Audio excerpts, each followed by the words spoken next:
It's officially spooky season, and what better way to welcome it in than to dress up like a zombie pirate and have some fun here. That's exactly what Yumaze is doing up against the Empire. It's going to be quite the build, as he does include here a Terror Goose. That's right, folks. The Terror Goose is on the loose here with its newly buffed weapon strength, anti-large on the Death Shriek variant, which I don't know if it actually had anti-large before. I can't remember. I don't think it did for the Vampire Coast. But anyway, we've got some scurvy dogs, got some sirens on each flank here, 4 of them in total. We've got 4 pistol mobs and some dual hand weapon boys, along with some Morn-ghouls and not Noctilus here with the Vampire Polearm Admiral on foot here.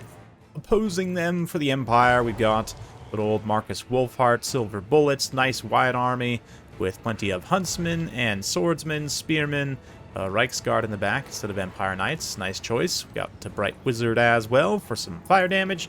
Does he actually have Flaming Sword? He does. So between that and the Silver Bullets, those Sirens will be at risk.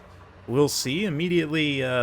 What's at risk here is these Morn-ghouls getting blasted by Huntsmen, and the Silver Bullets as they try and move in here to disrupt all across the field. Got some actions happening in general. The mobile units of the Vampire Coast are going to dive down here and try and get on top of all these Huntsmen. Just interrupt them, shut them down. Fleet Admiral here taking some shots from Marcus, but he's going to summon up some zombies to try and bog down Huntsman General there. The Hunts Marshal, if you will. Anyway, yeah, Sirens moving in on the flank here. Huntsmen are not complete pushovers, even in melee. I mean, I guess they kind of are, but with Flaming Sword, they might actually be able to get some hits. Maybe not, actually. Yeah, 34 melee defense with that charmed effect. Basically giving them, what, 42 effective melee defense? Very good, actually, for an ethereal unit. Morn-ghouls can't say the same with their low melee defense and armor. They're getting absolutely crushed here by the Reichsguard and the... yeah, the Spearmen, everything else. A beautiful charge for some Reichsguard here. Love to see it on this channel. Probably one of the most unused units for the Empire. Since most of the time Empire Knights are just better, but nice to see them in this particular matchup. I guess you take them for the extra stats against stuff like the crabs and such. But even here, they're going to take some pistol fire from those mobs and take some damage. Kind of just get bogged down in lots of bodies of zombies here. Not ideal. But Goose is still on the loose here, coming through. Trying to get on those Silver Bullets, make sure they can't fire on the Sirens as they continue advancing and trying to press this flank here. Over on the far side, Night Terrors did manage to get back in combat. A little bit of Dance Macabre on them as well, buffing their melee attack momentarily and giving them a little bit of healing from the passive, but definitely those Night Terrors, pretty expensive unit, but do manage to get the Terror out on those Empire Knights. Of course, Sigmar's Sons being unbreakable will not rout. For whatever reason, I actually don't see Sigmar's Sons all that much these days, which I'm not sure why.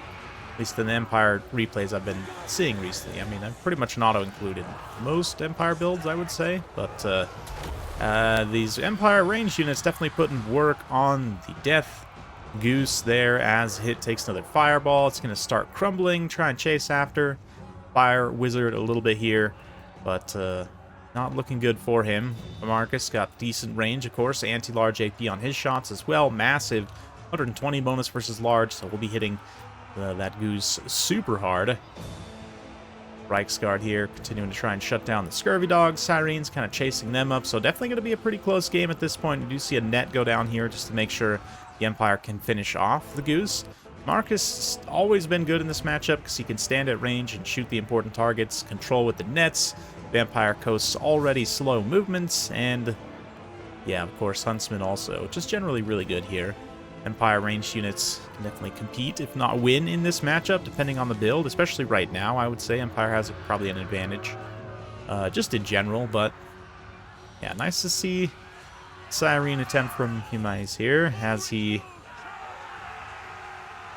runs in. Yeah, the Sirens, the rush, just in general, has been fairly effective so far. The Terror has definitely been pretty real, too, between the Night Terror, Morn-ghouls, and all these Sirens. There's, what, 5 Terror units in this army? Which means they can spread it across the field very effectively. A little bit of Flaming Sword there.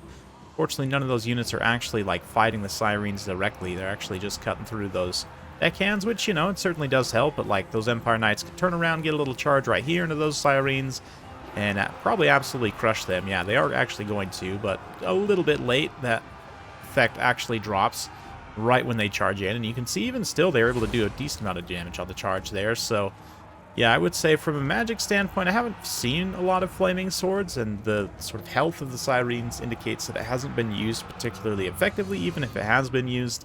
So definitely one reason why the Empire hasn't quite finished this off yet, but they are in a pretty commanding position right now. Let's see how this continues to go as swordsmen, spearmen fight across the field there, outclassing zombies, of course. The Admiral healing himself back up as he chases some spearmen, chasing some pistols, chasing some Reichsguard. All a bunch of fun. And the Night Terror's still somehow barely alive. I think they're about to, yep, croak right there. But Sirens don't have the frostbite of other ethereal units. Instead, with that charmed contact effect, they will be reducing melee attack, but can't, like, lock this Bright Wizard on the ground the same way, say, Cam Wraiths would be able to. We do see a little net from Marcus there. Marcus can also shoot the Sirens if he needs to. He probably wants to try and save his ammunition if he can for the Admiral. But, yeah, assuming the Empire player still has a little bit of Winds of Magic, Flaming Sword is definitely going to be the best way for dealing with the Sirens. Question is, what units are you going to apply it to? And you still got these Sigmar's Sons, who can definitely tangle. Some Tattered Reichsguard, even on the charge, into a weakened unit, could certainly get the job done. So let's see kind of how this late game plays out. But this is a great situation for Ymaze right here. He's able to chase these Huntsmen with the Sirens. Speed of them means they'll keep up just fine. I mean, they're almost like slow cavalry speed, not quite, but right on that borderline of like infantry and cavalry speed.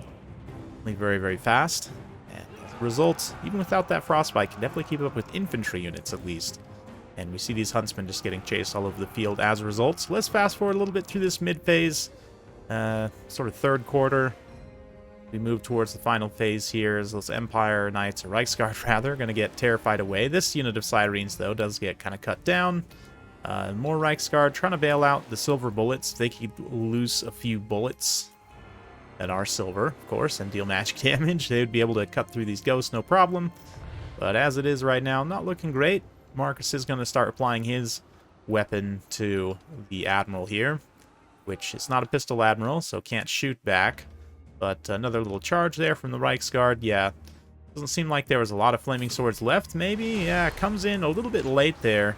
The Sigmar's Sons get it, but again, they're only just fighting the Admiral, and didn't actually get much value of it fighting in the Sirens. So, yeah, the value there is tough for sure. Just applying it in the right situation and making sure you get the right engagements. Like, yes, Flaming Sword absolutely can be an answer to these ethereal units, and the Vampire Coast player overall has done a pretty, or the Empire player I should say, overall has done a pretty good job, but just hasn't quite been able to apply magic damage to the right targets. And these Sirens also, I mean, the credit to Ymaze as well, avoiding engagements wherever he can when that Flaming Sword is active. But right now, Fireball, Marcus's bow, everything kind of all in to try and finish off the Admiral. Is going to hit himself with another Invocation of the Heck there. While that's happening, though, the Sirens are finishing off the rest of the army, and Marcus and the Bright Wizard themselves, I don't think, can take on all these Sirens, plus the Admiral, especially the Admiral having the Halberd. Anti-large means he's going to cut down the Bright Wizard pretty easily, as long as he has enough there in the late game. And let's see, Marcus has got about 9 more shots, so let's fast forward. See if it's going to be enough. There's maybe a few more fireballs as well, but yeah, Marcus, even just Marcus getting circle beaten by these Sirens because they have 100% armor piercing damage. His, 50 armor, some armor definitely doesn't help. Flaming Sword gets cast here right as the Bright Wizard routs, which is most unfortunate. And again, Marcus following up the fleet captain, or the Admiral rather, as he has his attack order on him. Ooh, might be able to finish him off, which would potentially cause some serious leadership issues. So perhaps this is a way for the Empire to win, but at the same time, Marcus is just taking pretty consistent damage here. Not to mention, of course, his melee attack being debuffed, so his chance to hit actually is not great on the Admiral here. Yeah,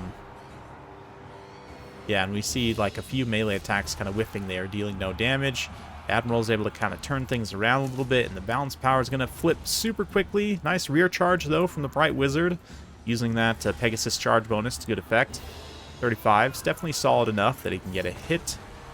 finish off the Admiral. Will that cause cascading leadership issues for the rest of these undead? Let's see. We'll keep it close here just to add some suspense.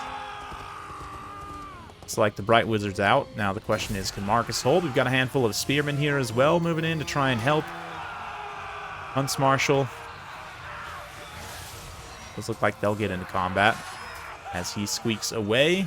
Let's bring the health bars up. Looks like it was a rout there, but one more flaming sword and the clutch spearman. Nope, they tear rout. Oh, most unfortunate. Yeah, that's pretty much going to be army losses there. The Bright Wizard actually does run into the area of effect himself and get a little bit of flaming magic damage. A couple of hits there. You can see the Sirene's health decreasing slightly, but yeah, that was a very unfortunate terror rout, and it will turn into army losses. So very close at the end of the day, but unfortunately Empire player here just wasn't quite able to use Flaming Sword as efficiently as he needed to, and I think that was ultimately what costed him here. That said, I mean, it's not like he played necessarily badly, and a lot of units across the army paid for themselves. Just a nice combined arms Empire value, which is always nice to see from you, Maze. I like the pick of the Goose, even if it doesn't do anything. Sirens are definitely the power piece here, so the Goose is almost just a distraction, to be honest, to sort of eat resources for the Sirens and allow them to get their rush in. Same thing, like even the Morngul is arguably really just best for distraction here. They're really not the best unit in the world, but, you know, disruption and sort of attacking in this manner can yield some tactical results at the very least and allow those Sirens to just absolutely mow through the Empire army. So hopefully you guys enjoyed that. If you like this sort of content, be sure to like and subscribe. Hit that bell notification. Every time I upload a new video, you'll be notified. Thanks again. We'll see you next time.